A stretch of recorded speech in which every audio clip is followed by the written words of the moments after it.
At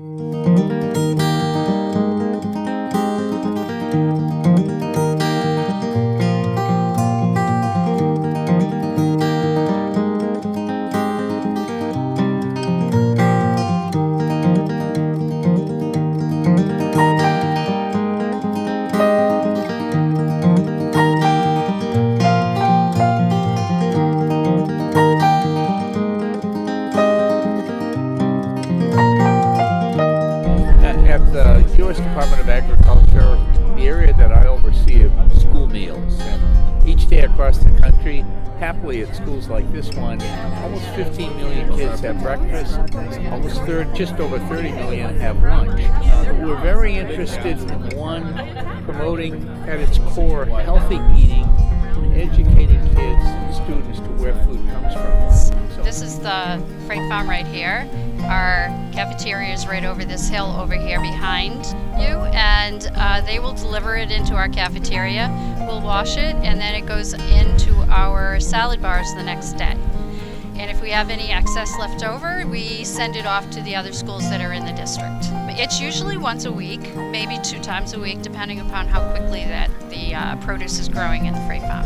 I learned of this from our regional office, headquartered in Boston, saying they've got a unique use of these transport that you see on ships that have been really redone to a hydroponic farm. One, we know that when students, and I understand they harvested major amounts of both kale and I believe different types of lettuce here, just within the last couple of weeks that went out to local school. We know that kids eat healthier when you can connect them to say, hey, we grow this here, or this came from our area.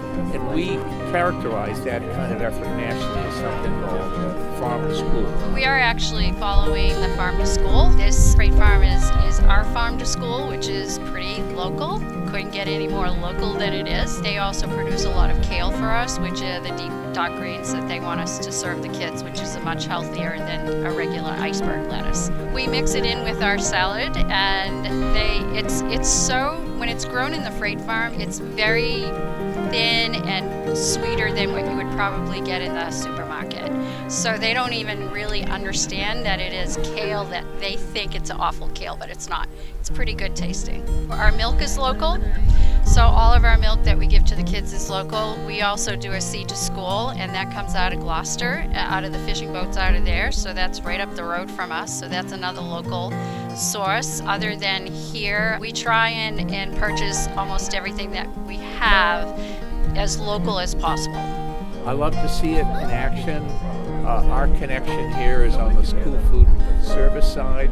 We know that school meals now are one of the most important things that schools provide to students across the country, especially both breakfast and lunch. Kids learn better when they're not preoccupied with I'm starving or I'm hungry. The kitchens do scratch cooking for all of our kids. So if it's not completely 100%, it's about 80% scratch cooking. We also get what they call commodities from the USDA, and we use those products, which is usually not anything processed. So that's what we're doing in our kitchens. So very little processed foods are going into the kids' stomachs. How can we educate kids that, with all due respect, food doesn't come from Stop and Shop or doesn't come from Shaw's?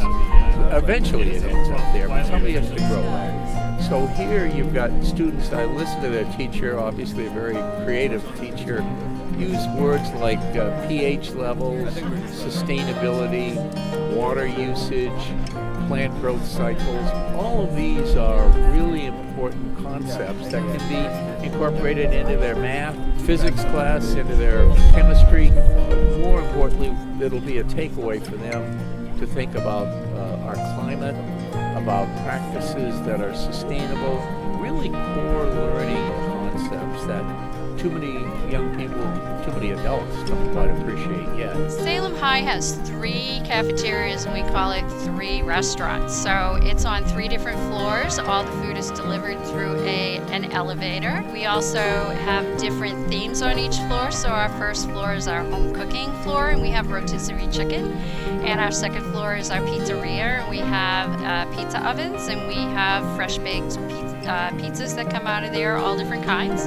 And then our third floor is our grill. So each floor, the kids can pick any floor that they want to and eat anywhere. So it's an opportunity for us to come out to both say thank you for great leadership in the school food service area, the principal, folks in the community. We have legislators here that are supportive of what the school department does.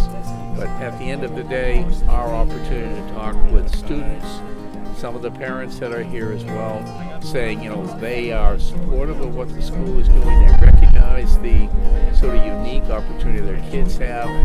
Great for us to see it from a federal perspective, and it's reassuring to me. I go back to DC, and when I talk with congresspeople or senators, I can say, no, I've seen it firsthand.